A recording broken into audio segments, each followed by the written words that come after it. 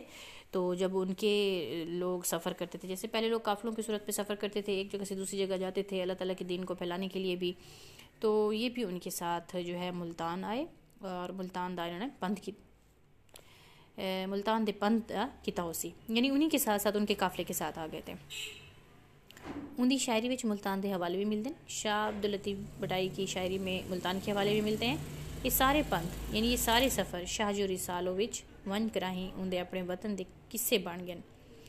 اب دیکھیں کہ یہ سارے پند جو سارے سفر ہیں، شاہ جو رسالو جو ہے شاہ عبد اللطیف بھٹائی کا ایک رسالہ ہے، اس کا یہ نام ہے، وچ ون کریں، یعنی اب اس رسالے میں ون کریں یعنی جا کر ان دے اپنے وطن دے قصے، اب اس کے اپنے وطن کے جو ہے وہ قصے بن گئے ہیں۔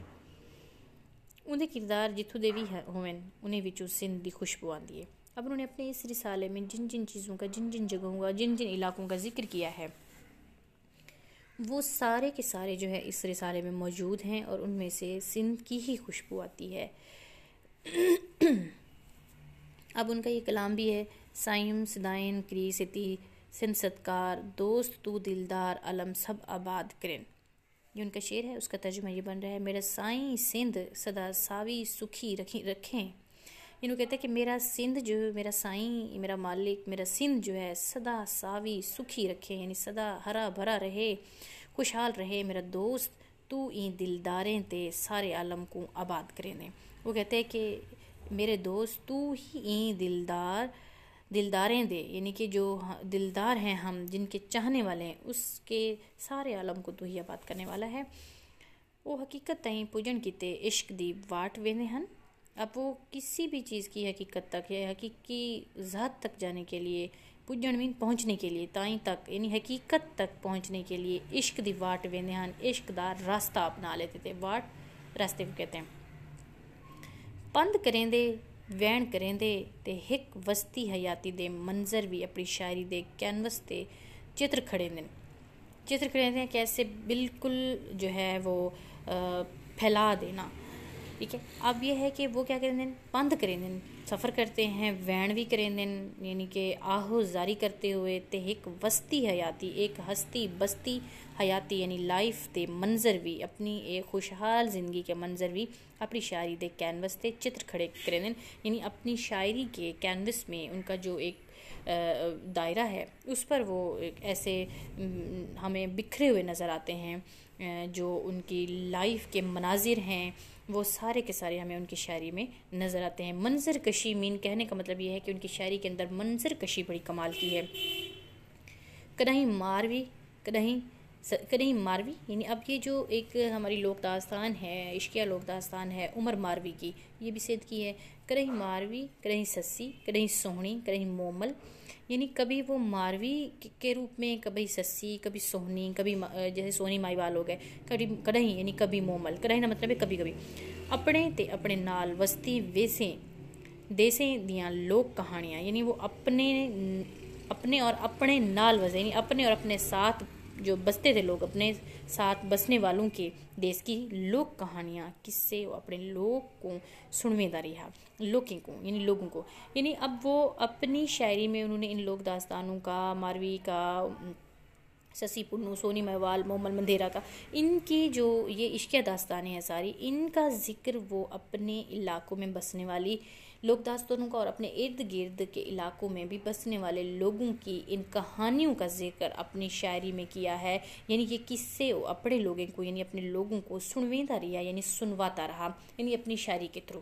ٹھیک ہے، اپنی شاعری میں وہ ان کرداروں کا ذکر کر کے، ان قصے کہانیوں کا ذکر کر کے لوگوں کو بھی وہ سنواتا اور بتاتا رہا کہ ہمارے معاشرے میں جو ہے وہ عشق کس طرح لوگ کرتے تھے، اور وہ اس عشق کی حقیقت کیا ہوتی تھی، اور اس عشق میں ان کو کیا کیا مسائل پیش آتے تھے، وہ سب اپنی شاعری میں انہوں نے ذکر کیا. سندھ کا یہ با کمال شاعر، یعنی سندھ کا یہ با کمال شاعر حیاتی دے آخری 10 سال، یعنی حیاتی لائف، زندگی کے آخری 10 یعنی 10 سال بھٹ تے بیٹھا رہا، یعنی بھٹ پر بیٹھا رہا. بھٹ تے یعنی بھٹ پر بیٹھا رہا. بھٹ کہتے ہیں وہ ایک علاقہ ہے سندھ میں، ایک علاقہ تھا جو بھٹ کے نام سے مشہور تھا، اور جس کی وہ اسی پر ہی اپنی لائف گزارتا، وہیں بیٹھا رہتا تھا. کالا لباس انہوں نے پہننا ہوتا تھا، اور وہیں پر جو ہے چیلا کشی کرتے اسی بھٹ کے مقام پر اور بیٹھے رہتے تھے، جس کی وجہ سے ان کا نام شاہ عبداللطیف بھٹائی، یعنی وہ بھٹ والے مشہور ہو گئے. سماعت وجد دیاں، سماع آپ کو جیسے کہتے ہیں قوالی والی محفل، اس کو سماع کہتے ہیں. سماعت وجد دیاں محفلاں رچیندہ یعنی ایسے جیسے کہتے ہیں نا رچ بس جانا، یعنی وہ سماع کی محفلیں اور وجد کی محفلیں اس کے اندر رچی بسی ہوئی تھیں. سماع دی کیفیت وچ وصال کی تس، یعنی سماع دی کیفیت وچ، یعنی وہ قوالی سنتے اور وجد میں ایک جیسے انسان جو ہوتا ہے ایسے سر کو ہلانا شروع کر دیتا ہے بندہ، وجد میں آ جاتا ہے. اسی طریقے سے وہ قوالی سنتے ہوئے سماع کی کیفیت میں اور وجد کی کیفیت میں وصال کی تس یعنی وفات پائی. انہوں نے جب ان کی وفات کا وقت قریب آیا تو انہوں نے اپنے جو تنبورہ ایک ساز ہوتا ہے نا، ایک ہمارا انسٹرومنٹ ہوتا ہے میوزک کا، وہ بھی انہوں نے ایجاد کیا تھا. شاہ عبداللطیف بھٹائی نے تنبورہ ایجاد کیا تھا، یہ میوزک بجانے کا ایک آلہ ہوتا ہے. تو اب یہ جب ان کی وفات کا وقت آیا تو انہوں نے وہ اپنے بلائے بجانے والے اور محفل سماع کا انتظام کیا، اور وجد کی کیفیت میں آ گئے، شدید وجد کی کیفیت میں، اور وہیں ان کی جان بھی نکل گئی، ان کی وفات ہو گئی. وہ کہتے ہیں نہ اتھ نہ اتھ این باری بار دی گال، کینی پجدا مال حال پجدے ہوت کو. ٹھیک ہے نا. اب یہ بھی جو ہے انہوں نے بتایا کہ ادھر ادھر کی کوئی بھی نہیں، یہاں کہ یعنی باری بار دی گال، یعنی یہاں کی بات وہاں کی بات ادھر ادھر کی نہیں. وہ کہتے ہیں بس اگر کچھ پہنچتا ہے تو وہ مال نہیں پہنچتا، حال پہنچتا ہے ہمارے محبوب کو ہمارا. کہ ہم اب دیکھیں نا، جیسے ہے کہ ہم اپنی کوئی اللہ کی راہ میں کوئی چیز دیتے ہیں، یا عشق ہم اللہ کی ذات سے کرتے ہیں، محبت کرتے ہیں، کوئی نذرانہ خیرات صدقہ کرتے ہیں، ہماری مال ہماری چیز نہیں پہنچتی اللہ کو، ہماری نیتیں، ہمارے اعمال، ہمارے حال، ہمارے دل کی کیفیت، ہمارے دل کے اندر جو چیز ہے، نیت جو ہے ہماری، وہ پہنچتی ہے کہ ہم نے کس نیت سے دیا ہے. یعنی نیتیں اللہ تعالیٰ تک پہنچتی ہیں، ہمارے اعمال جو ہیں وہ ہمیں دیکھتا ہے اللہ تعالیٰ. باقی اللہ تعالیٰ کو چیزوں کی ضرورت نہیں ہے، یہ ساری چیزوں کا دار و مدار ہمارے اعمال پر ہے، اور ہمارے اعمال کا دار و مدار ہماری نیتوں پر ہے کہ ہم نے کس نیت سے ہم نے کون سا کام کیا ہے. تو وہ یہ کہہ رہا ہے کہ ہمارے ہوت تک، ہمارے محبوب تک، ہمارے رب تک ہمارے حال پہنچتے ہیں، ہمارے مال اور ہمارے یہ چیزیں جو ہیں وہ نہیں پہنچتی. اسی طریقے سے ان کی ہمارے آج ان کا چیپٹر جو ہے وہ ہاف ہم نے اس کی ریڈنگ اور تشریح کی ہے. انشاءاللہ نیکسٹ کال اس کو پڑھیں گے. تب تک کے لیے اللہ حافظ.